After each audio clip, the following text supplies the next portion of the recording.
And in this presentation, I will walk you through 5 visualizations that explain patterns in COVID-19, pneumonia, and influenza deaths among children in the U.S. from January 2020 through September 2023. All of the data used in these charts comes from the CDC's provisional death records, which report monthly counts by age group. The goal is to show how these trends developed over time and how different age groups were affected. Here in Figure 1, this line chart shows monthly COVID deaths among children ages 0 to 17.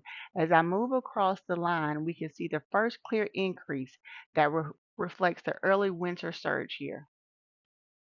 So as you can see, this is where the trend line begins and as it increases.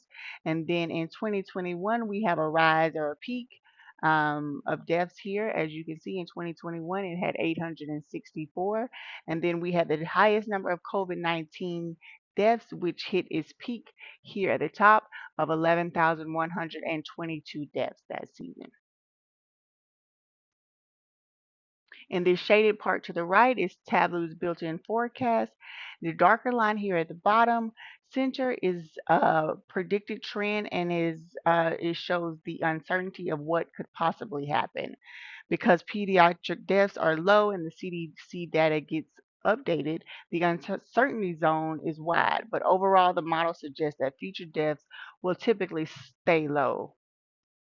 So as the years continue, the prediction is that the number count will decrease as time moves along.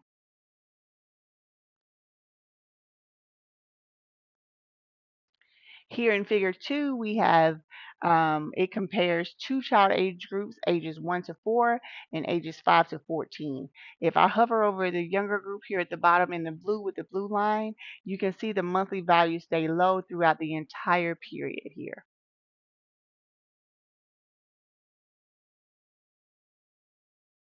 The older age group here, the top in the orange, which is ages 5 to 14, consistently shows higher numbers. The patterns rise and fall in the same months as Figure 1, but the older group has more deaths overall. This tells us that the age makes a difference in the total impact when the timing of the waves are similar.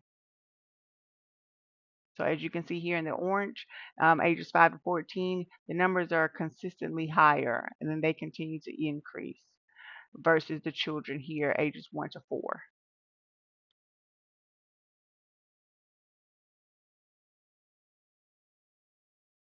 Here in Figure 3, this shows the monthly pneumonia deaths among children ages 0 to 17. This chart has a very clear seasonal pattern. As you can see, these high points happen each winter here, when respiratory infections are more common. The lower area shows summer months. As you can see here, during the summer months, it decreased, and that's when the pneumonia deaths drop. You can see this cycle continues repeatedly. This helps us understand what normal respiratory patterns look like in children compared with COVID-19.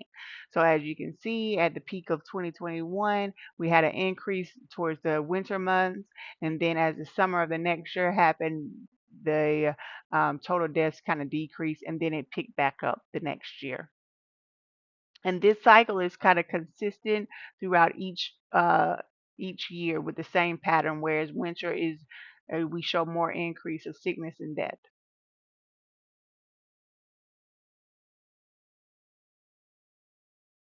Here in Figure 4, it shows the total COVID-19 deaths for each child by age group across the full time period. Children ages 5 to 14 have the highest number of deaths here. As you can see, indicated here by this pie chart, it shows 2,961 deaths compared to any other age group. The full 0 to 17 group includes all children and shows the combined total. This figure helps us confirm that the pattern we observed earlier, older children are experiencing higher mortality than the younger children. And this is just for the age group of ages 5 to 14, and it shows the total number of deaths.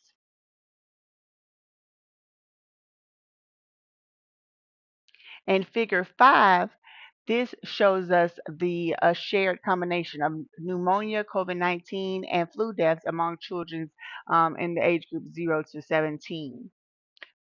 As you see here indicated in the green, pneumonia makes up the largest portion. This tells us it had the biggest role in child respiratory deaths here. Then here to your far right in the orange, we can see that COVID-19 took place with the second largest.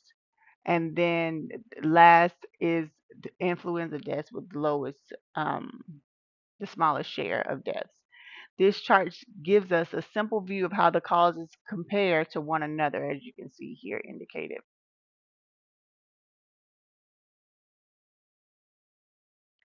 In conclusion, these five visualizations show that COVID-19 deaths among children rose during the major national waves. Pneumonia deaths follow a steady winter pattern, and older children show higher mortality than the younger children. Pneumonia also remains the largest respiratory cause of death in children. These trends help us to understand how seasonal illnesses and the pandemic both affected children between 2020 and 2023. Thank you for watching this presentation.